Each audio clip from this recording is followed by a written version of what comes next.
Genocide is one of the most heinous crimes a person can commit. The deliberate mass murder of people from a particular group with the aim to wipe that group from the face of the earth.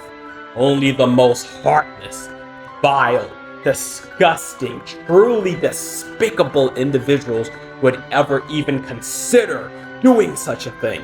But what about the realm of fiction, fantasy, and animation? Is genocide still one of the most unforgivable crimes imaginable? Or can some genocidal villains be redeemed? Should writers of TV shows and movies ever even consider redeeming a genocidal villain? Can they do so? And if so, how exactly?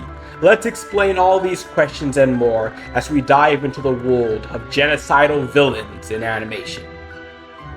Let's start off by talking about Avatar: The Last Airbender, considered an absolute masterpiece by many, and the main villain of the show is Fire Lord Ozai, the genocidal tyrant of the Fire Nation.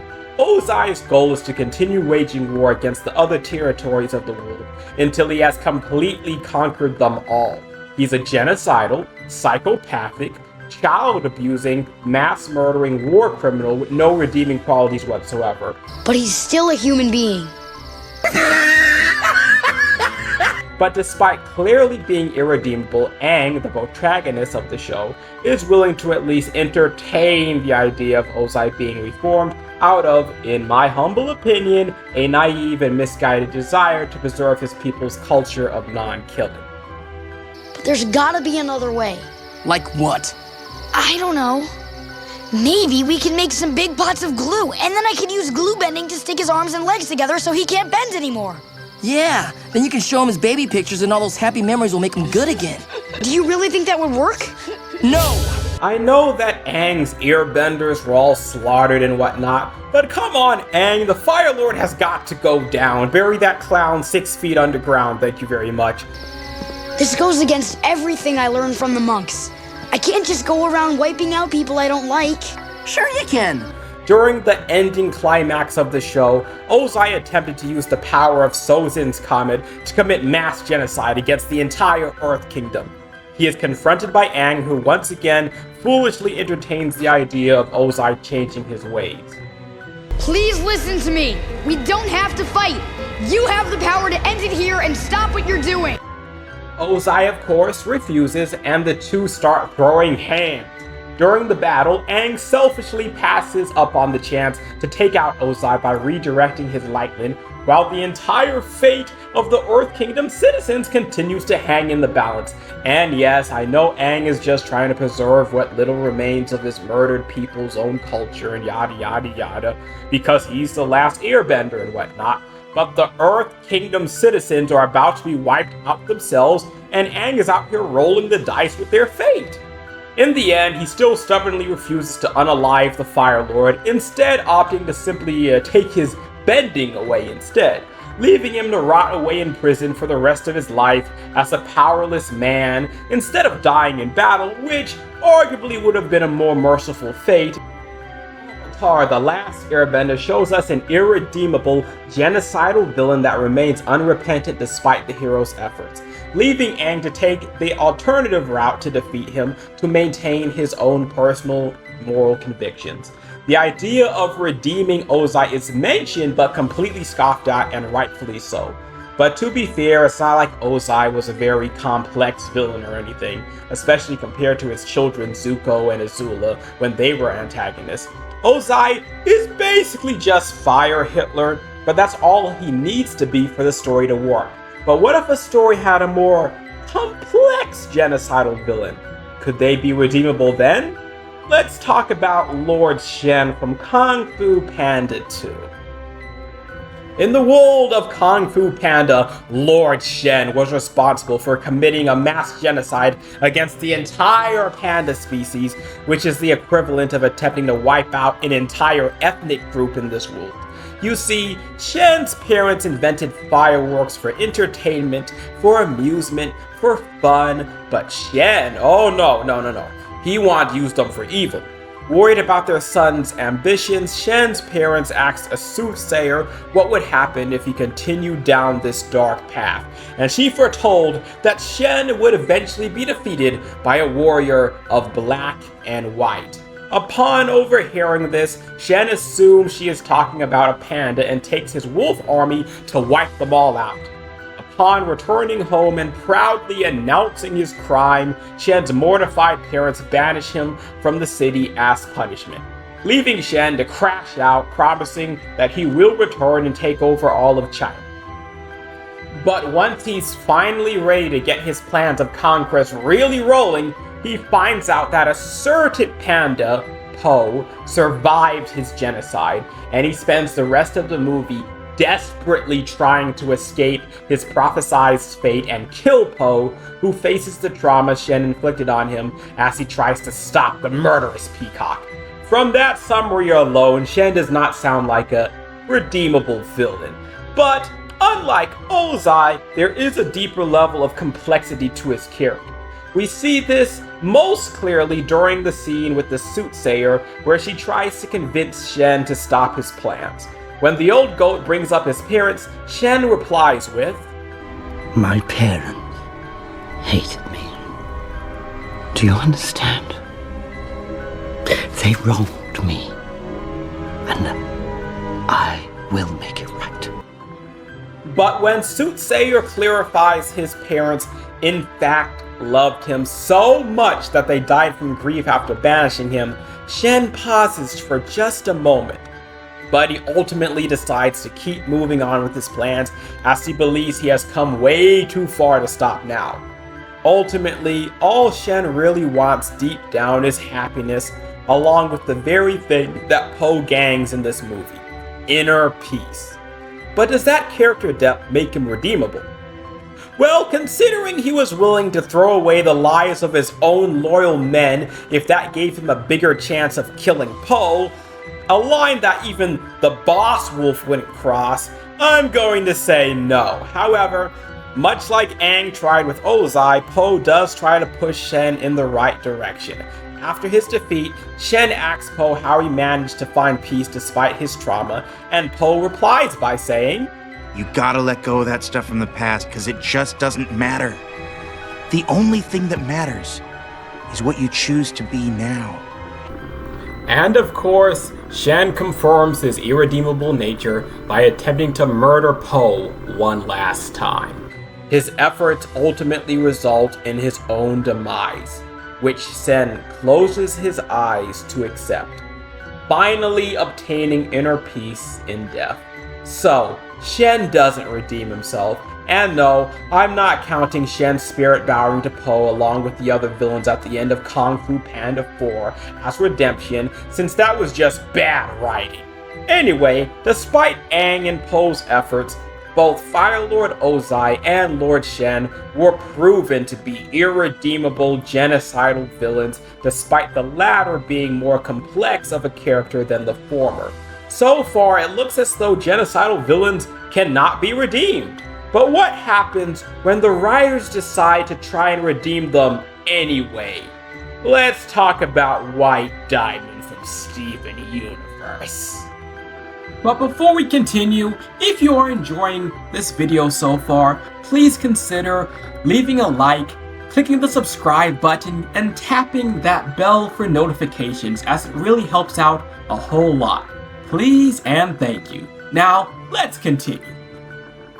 White Diamond is the tyrannical ruler of the Gem Empire, a race of inorganic aliens known primarily for invading and conquering other planets under her direction. As terrible as Lord Shen and Ozai were, the sheer amount of damage White Diamond has done throughout the series, throughout the universe, puts those two to shame. Under her orders, the Gem Empire's armies go from planet to planet, taking them over and draining the life force from the planets to make more gems. The end result of these gem colonies is always the mass extinction of all organic life on the planet, effectively killing the planet itself. Through this process, White Diamond is responsible for the mass genocide of countless potentially intelligent life forms, as well as the municide of God knows how many planets and the attempted municide of Earth itself. Her fellow diamonds and subordinates, blue and yellow, bear responsibility as well, but I'm focusing on white because she is the leader. And going off of the wise words from Hopper from A Bug's Life, first rule of leadership: everything is your fault. But it gets even more horrific. The Diamonds, especially White Diamond, have also committed mass murder against their very own people. Any gem that stands up to the Empire, shattered. Any gem that comes out wrong and is deemed defective and useless, executed. The worst crime they've committed against their own kind was undoubtedly the Cluster, a massive geoweapon composed of millions of pieces of semi-conscious, shattered corpses from the countless gems that they murdered. Their broken souls are shown to be in a constant state of both mental and physical agony, making this punishment a form of perpetual, eternal torture. Their own personal hell. The Diamonds have also corrupted their own kind into mindless monsters, inadvertently, but they did so with the intention of straight up murdering them, so that doesn't really help their case now, does it? And White Diamond, especially, is the key person behind all of these crimes against the very universe. And why would White Diamond do such horrible things? Not that it would excuse it, but does she have some sort of tragic backstory? Nope! While many other Steven Universe villains, including the other Diamonds, are shown to hurt people because they themselves are hurting, White Diamond is not the victim of somebody else. Rather, she is both directly and indirectly the source of pretty much all the torment major characters in this show suffer from. She's the source of the generational trauma, abuse, and genocides in this show. And White Diamond justifies her actions by asserting the idea that she's this perfect being and that all lower life forms and other lower gems need to be subjugated to her will. She is a narcissistic psychopath who will go as far as mind-controlling other gems who dare question her, stripping their very free will and sense of self away from them. But despite all of this moral depravity, the writers go ahead and quote-unquote redeem her by the end of the story. In the Steven Universe finale, Steven is able to embarrass White and expose that she does indeed have flaws. This leads to her having a mental breakdown and questioning her very existence and purpose. Despite the fact that White had literally just mutilated him, Steven is willing to offer the confused tyrant a chance at reformation. Much like how Poe and Aang tried to do so with their respective villains. But despite being set in her worldview for eons, this is all it takes for White Diamond to start listening to reason. Unlike Poe and Aang, Steven is successful in getting the genocidal maniac to change their ways. Now, you may understandably say that this is horrible writing, but let's give White Diamond a fair chance here. Aside from helping to heal the corrupted gems, which is essentially just her, partly cleaning up her own mess, what else did she do to completely make up for her mass-murdering, planet-destroying, subject-torturing killing spree? I've been saying please and thank you even to lower life forms. What did we talk about? Equal life forms. Yeah, that makes up for that. Aside from this racist, somehow learning basic manners, the only other thing White Diamond does to quote-unquote redeem herself is repent of stripping others of their free will. In the sequel series titled Steven Universe Future, it is revealed that instead of controlling other gems, she allows herself to channel their thoughts into her body so that they can control her instead. And no, that is not enough. Now, to be fair, despite Steven Universe haters often claiming otherwise, it is revealed that Steven never actually forgave White Diamond, as he has a fantasy about killing her in cold blood. Which, in all honesty, is a pretty valid crash out to a half-baked redemption, quote-unquote, of a genocidal, egotistical tyrant. At least Yellow Diamond is actually using her powers to revive and heal the gems that she previously shattered. Still terrible writing, as the idea that shattering gems was an irreversible death is literally the foundation behind this very show's stakes and plots. But that's a rant for another time. The point is, the quote-unquote redemption of the diamonds, especially White, was very poorly executed overall. And it really sucks because White would have made an excellent, irredeemable, pure evil villain. And maybe genocidal villains are simply better off that way. But could there be a way to redeem a genocidal villain in a well-written manner? Enter Omni-Man, aka Nolan, from Invincible. Omni-Man is the main antagonist in the first season of Invincible. He is a Viltrumite from a race of planet-conquering aliens. In order to expand their empire, Viltrumite soldiers go from planet to planet with the intention of subjugating entire worlds under the guise of it being for their own good. And if the native inhabitants of these worlds resist them, the Viltrumites will use their overwhelming power to either force them to submit or wipe them out entirely. In other words, Viltrumites are power-hungry, genocidal mass murderers, and it was Omni-Man's job to conquer the planet Earth. He starts by eliminating a potential threat, slaughtering the Guardians of the Globe in cold blood, who were Earth's greatest protectors at the time. He attempts to maintain innocence for a while, but when the truth starts to leak out, he hurries his plans to take over Earth, attempting to convince his son Invincible, aka Mark Grayson, to join him. When Invincible refuses, Omni-Man gets into a massive fight with him. During their fight, Omni-Man goes out of his way to intentionally murder thousands of innocent people in an attempt to convince Invincible that the lives of humanity are meaningless. He also hits his son with the entire abuse spectrum. Nolan physically abuses Mark by beating him within an inch of his life.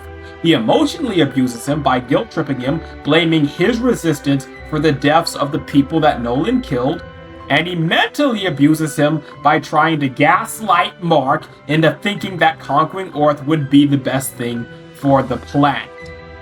Not to mention calling Mark's mother and his own wife a pet, and saying that he could always make another kid if Mark was willing to die for this planet.